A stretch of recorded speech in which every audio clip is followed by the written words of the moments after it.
In this episode, we're going to focus on a question that every intelligence program eventually runs into, whether people say it out loud or not, which is how do we know this work is making a difference? If you cannot measure impact, intelligence can slowly drift into producing reports that feel informative but do not clearly change outcomes, and that drift is hard to notice until trust starts to fade. Beginners often assume impact is obvious because intelligence sounds important by nature, but organizations need evidence that time and attention are being spent on the right things. The mistake is to measure what is easy instead of what is meaningful, like counting how many reports were written or how many indicators were shared. Those numbers can look impressive while having little relationship to risk reduction. Meaningful measurement is built around feedback that connects intelligence to decisions, detections, and defensive outcomes, and that feedback has to be collected on purpose. The goal here is to show you how to think about intelligence impact in a way that stays grounded in reality and supports continuous improvement. Before we continue, a quick note. This audio course is a companion to our course companion books. The first book is about the exam and provides detailed information on how to pass it best. The second book is a Kindle-only ebook that contains 1,000 flashcards that can be used on your mobile device or Kindle. Check them both out at cyber.author.me in the Bare Metal Study Guide series. A useful starting point is recognizing that intelligence impact is not a single number, because intelligence serves multiple purposes across different time horizons. Some intelligence is tactical, helping defenders respond to active incidents and triage signals quickly. Some intelligence is operational, helping teams understand campaigns, track adversary behavior, and anticipate next moves. Some intelligence is strategic, helping leaders prioritize investments, policies, and long-term risk decisions. If you try to measure all of this with one metric, you will either pick something too broad to be useful or too narrow to reflect real value. A better approach is to decide which outcomes matter most for the audience you serve and then measure whether intelligence improved those outcomes. For frontline defenders, impact might mean faster detection and more accurate triage. For detection engineering, impact might mean better coverage of high-risk behaviors and fewer blind spots. For leaders, impact might mean clearer decisions and fewer surprises. Meaningful feedback is the bridge between intelligence effort and those outcomes. One of the most common measurement traps is focusing on output volume, such as how many intelligence products were produced, because output is not the same as impact. You can produce many reports that nobody uses, or you can produce a few short products that change the organization's behavior significantly. Output metrics can still be useful internally for workload planning, but they should not be treated as proof that intelligence is effective. Another trap is focusing on vanity engagement, such as how many people opened an email or attended a briefing, because attention does not guarantee action. A leader might read a report and still not change any decision, and a defender might skim a summary and still not alter triage. Meaningful feedback is about what changed, not what was delivered. This is why measurement requires asking the right questions and collecting the right signals from the people and systems that intelligence is meant to influence. If you only measure what is easy, you will optimize for the wrong thing.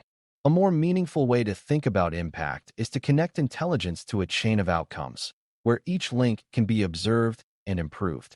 Intelligence should influence what defenders watch for and how they prioritize, which should influence detection and response speed, which should influence containment effectiveness and reduce damage.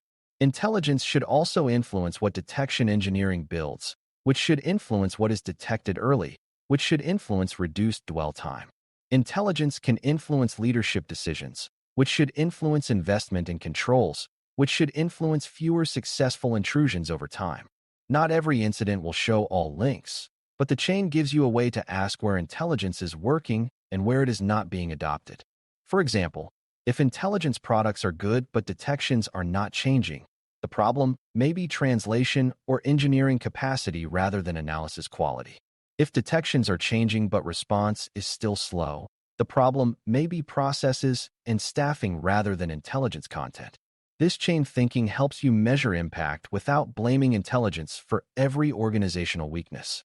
Meaningful feedback often begins with the simplest question, which is whether the intended users found the intelligence actionable.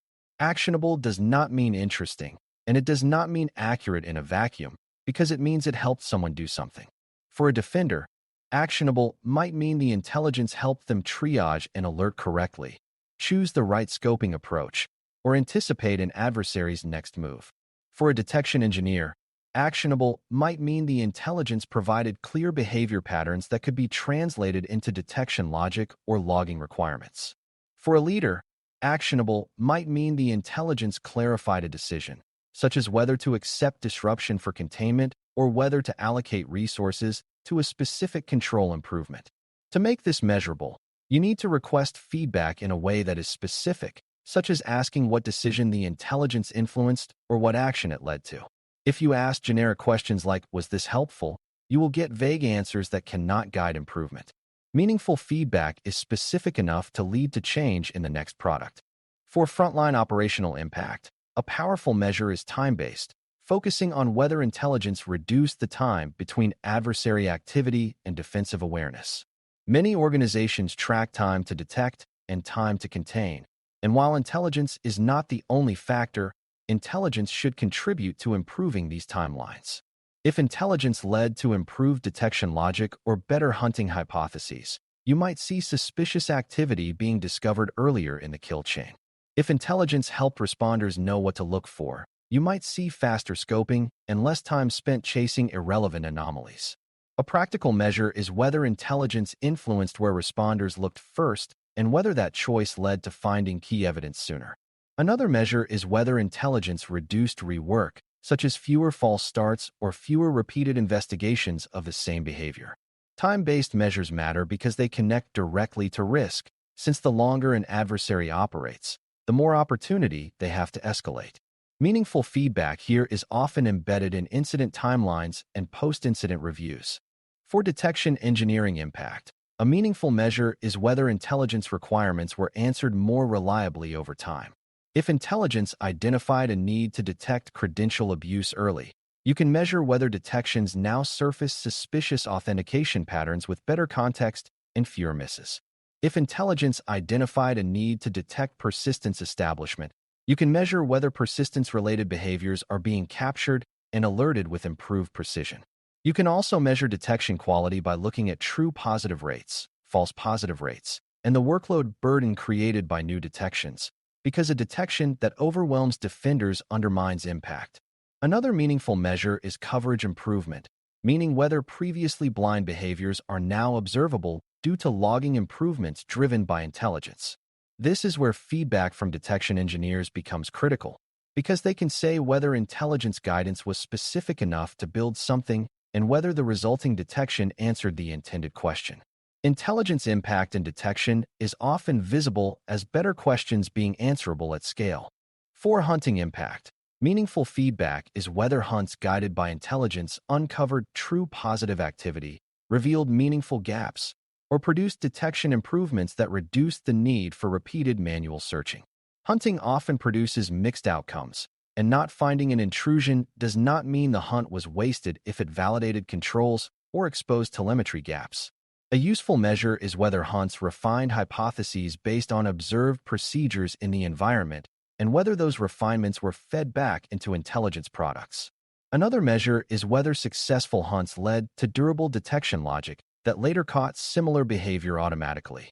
This creates a clear impact chain where intelligence informs hunting, hunting discovers patterns, patterns become detections, and detections reduce dwell time.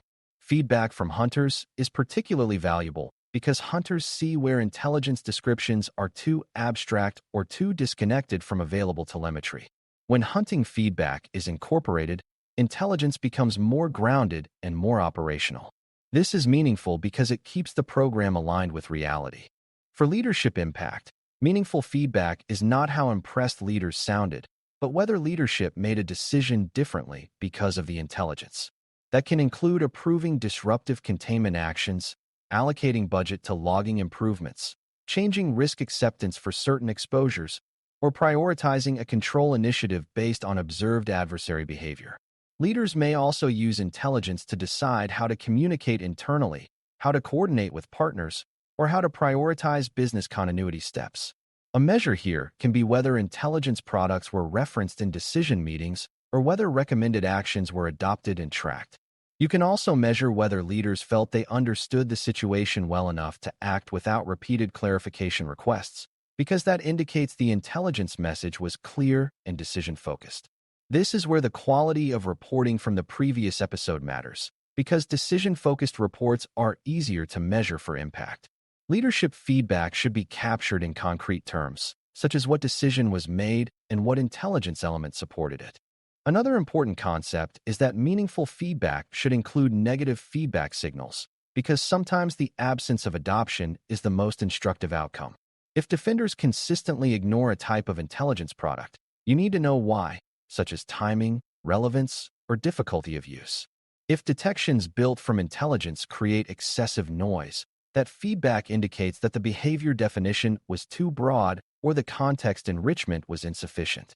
If leaders continue to ask the same questions after reading a report, that feedback suggests the report did not answer the decision needs clearly. Negative feedback should not be treated as failure, but as evidence about where the program is misaligned.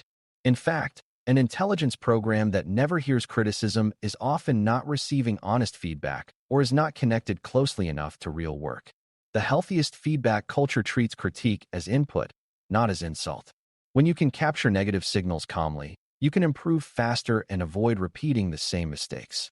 To make feedback meaningful, it has to be collected through a consistent process, because ad hoc feedback tends to be biased toward loud incidents and loud opinions.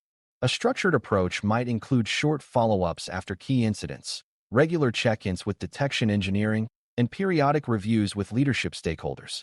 The point is to create predictable opportunities for feedback so that you learn from both high-drama and low-drama periods. It is also important to capture feedback quickly enough that people remember specifics, because delayed feedback becomes vague and less actionable. When you collect feedback, you should tie it to the original intelligence requirement or intended use, such as which question was the product meant to answer and whether it did so in practice. This prevents feedback from drifting into general opinions about writing style rather than practical effectiveness. Consistent processes turn feedback into a dataset rather than anecdotes, and that makes measurement more reliable. One more subtle measurement principle is to be careful about attributing outcomes solely to intelligence, because defense outcomes are shaped by many factors. If time to contain improves, it might be due to staffing changes, tooling improvements, process improvements, or intelligence improvements, often in combination.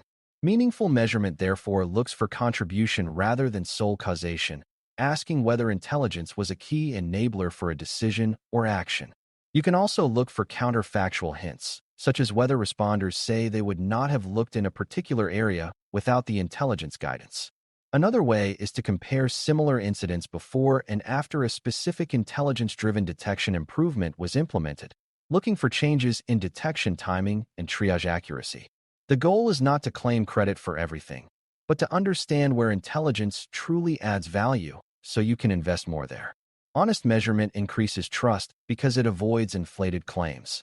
Leaders tend to support programs that demonstrate disciplined self-evaluation. As we wrap up, measuring intelligence impact with meaningful feedback means moving beyond counting outputs and toward observing what intelligence actually changes in decisions and defensive outcomes. You start by acknowledging that intelligence serves multiple audiences and time horizons. Then define impact in terms of the decisions and behaviors those audiences need to improve. You connect intelligence to an outcome chain, such as influencing detections, hunting, and response speed, and you collect feedback that is specific enough to show whether that chain is working. You measure time-based improvements, detection quality improvements, hunting to detection conversion, and leadership decision influence, while also capturing negative signals that reveal misalignment. You collect feedback through consistent processes so it becomes reliable input rather than scattered anecdotes, and you measure contribution honestly without claiming sole causation. When you do this well, intelligence becomes a learning system where each product is refined by real-world use and each improvement is guided by evidence of what actually reduces risk. That is what meaningful feedback creates, and it is how an intelligence program stays relevant and trusted over time. Thanks for listening. For more audio courses, daily newsletters, and more, please visit BareMetalCyber.com.